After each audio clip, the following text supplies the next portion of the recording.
Well, it appears Aquaman and the Lost Kingdom are going through another round of reshoots, preparing it for its end-of-year release, and this time it appears we've got a little bit of news coming out of those reshoots about Batman. Let's talk about the reshoots and the potential adjustments to that Batman cameo we've been hearing about for so long. Well, it really isn't any secret that Aquaman and the Lost Kingdom has had one heck of a crazy journey making its way to theaters. The film has seen multiple release date changes, which is never good for a project, and we keep repeatedly hearing how bad the test screenings are going, leading to a lot of fan uneasiness about the upcoming project. We haven't really been getting a lot of news about it over the last couple of months. It's been mostly focused on the DC releases. But earlier today, the Hollywood Reporter shared a massive update about what's been going on, and we found out a third round of reshoots actually took place in June over in New Zealand. Now, according to them, a third round of reshoots actually took place down in New Zealand this past June, and those reshoots had Jason Momoa and Patrick Wilson on hand. Now, the trade does make a little bit of speculation about this because they make it very clear that this is the third round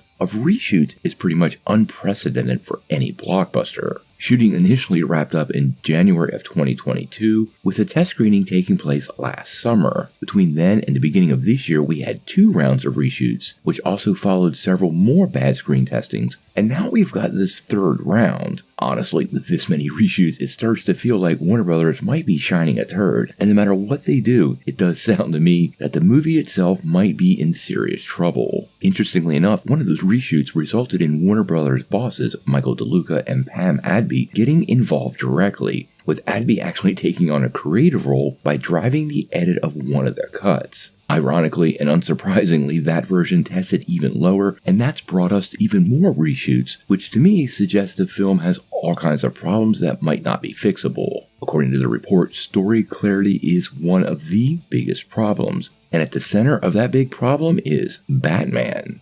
Now, Michael Keaton was supposed to originally be in this film, because at that point in time, he was going to take up a new role in the DCEU as kind of their Nick Fury character. However, during the period when this movie was actually supposed to drop in theaters before The Flash, the plans changed, and at that point they swapped out Keaton for Ben Affleck's version of Batman, who we actually saw on set via a couple pictures from Jason Momoa. Now, obviously, this would create a ton of confusion, and fans are already pretty confused, and it appears now they have a simple solution. Apparently, the movie at this point will not feature Batman at all. According to the report, that's a result of the new DC Studios co-heads James Gunn and Peter Safran not really wanting to promise a future which won't come to pass because of their upcoming DCU reboot, so Batman apparently has been completely removed from the production, and we should set expectations accordingly. According to the report, by the time the test screenings happened in February and April, Gunn and Safran were able to weigh in, and they actually directly approved this latest 5-day reshoots, which according to the report went so well it was completed in 4.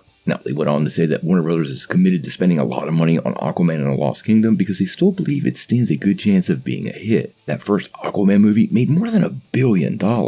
In contrast, apparently Blue Beetle did a 2-day request for reshoots that was declined, and this suggests to many that the studio doesn't anticipate this movie being very big at the box office, and therefore they weren't willing to spend more money. Unfortunately, with Fury of the Gods and The Flash both flopping historically, the main question is whether moviegoers even want to spend time with the King of Atlantis a full 5 years after the first movie came out. All these delays have not helped Aquaman and the Lost Kingdom, and honestly, Gunn describing The Flash as one of the greatest superhero movies ever made, only to underdeliver, probably really did hurt not only this movie, but the future of the DCU in general. How good Aquaman and the Lost Kingdom turns out to be, we're gonna have to wait and see, but I am seriously concerned, and any movie that requires this many reshoots is clearly in trouble and will absolutely have story and cohesion problems that will be visible to the audience. Hopefully, Momoa's Aquaman goes out with a splash and not a belly flop.